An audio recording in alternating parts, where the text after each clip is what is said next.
ស្ដីដល់គ្នាប្រហែលជាបាត់មុខខ្ញុំយូរថាណាគេធ្លាប់មើលរឿងខ្ញុំអីប្រហែលជាអាចនៅចាំសលេងខ្ញុំបានថាអត់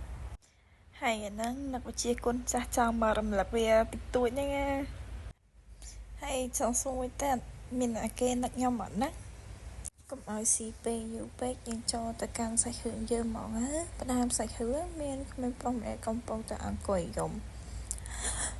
ហេតុអីក៏បងចង់ចេញឆ្ងាយពីខ្ញុំហេតុអីក៏បងចង់ចាក់ចេញពីខ្ញុំបែបនេះផ្លូវមួយនេះយើងខំដើរវាបានពេញឆ្ងាយណាស់ទៅហើយ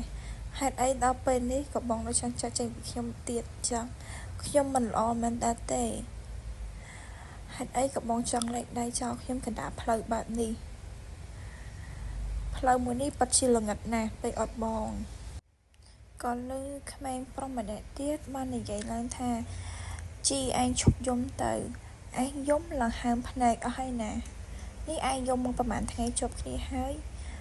ឯងមិនចង់ធ្វើអីទេឯងកាន់តែអង្គុយយំបែបនេះមែនទេជីក៏បានអោបកក្មេងប្រុសម្នាក់ទៀតទាយលេងនៅសានណាគេមានតែគេឆ្ងាយខំពីគឹមថៃយ៉ងជីមានក៏បាននិយាយឡើងថាថៃហេតុអីគេចង់ទៅចោលយើងបែបនេះយើងមិនយល់ទេចុះគេមានបាននិយាយអីដែរទេអត់ទេពីម្សិលមិញនៅធម្មតាទេប៉ុន្តែស្រាប់តែថ្ងៃនេះគេមកសុំយើងបាយតែម្ដងឯងឈប់យំទៅយើងយល់គ្រប់យ៉ាងយើងក៏ធ្លាប់ឆ្លងកាត់បែបនេះដែរប៉ុន្តែយើងនៅតែមិនអស់ចិត្តទេយើងមានអារម្មណ៍ថាវាដូចជាយល់សពមួយចឹងយល់សពមួយដែលល្អយើងមិនចង់បាត់បង់យល់សពនោះទេប៉ុន្តែភ្ញាក់មកវិញក៏បាត់យល់សពនោះបាត់ខ្លះជាយល់សពមិនល្អភ្លាមថែក៏បានយកដៃទៅជូតទឹកភ្នែកឲ្យជីមីនរួចក៏ប្រាប់ថាឯងឈប់យំទៅរួចថែក៏បាននិយាយឡើងទៀតថារបស់ដែលជារបស់យើងជាណាក៏នៅជារបស់យើង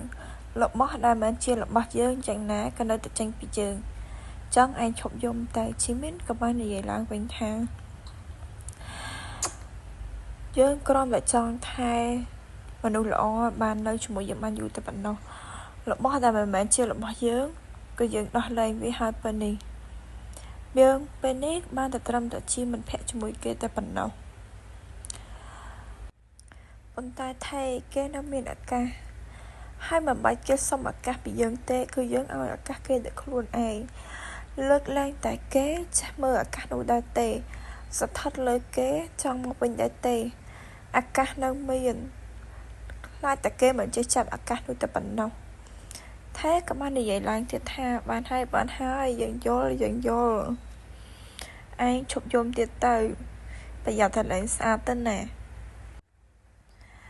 ពេលខ្លះក៏យើងមិនចង់យំដែរទេយើងព្យាយាមកាត់ចិត្តពីគេហើយប៉ុន្តែយើងមិនយំក៏ប៉ុន្តែបេះដូងយើងអ្នកយំបានហើយឈប់យំទៅក្មេងល្អត្រឡប់ទៅផ្ទះទៅនេះល្ងាចហើយឯងក៏មករៀងយូរហើយបានហើយយើងទៅផ្ទះហើយឈប់តែយើងទៅមើលថែខ្លួនផងទៅផ្ទះហើយអ្នកមើលពេលគេទៅផ្ទះហើយយើងចាំភាគក្រោយកំតទៀតណាហើយកុំសួរខ្ញុំថារឿងនឹងសារឬមិនសារស្ថិតលើចឹងបាយត្រឹមហ្នឹងឯណាអ្នកមើល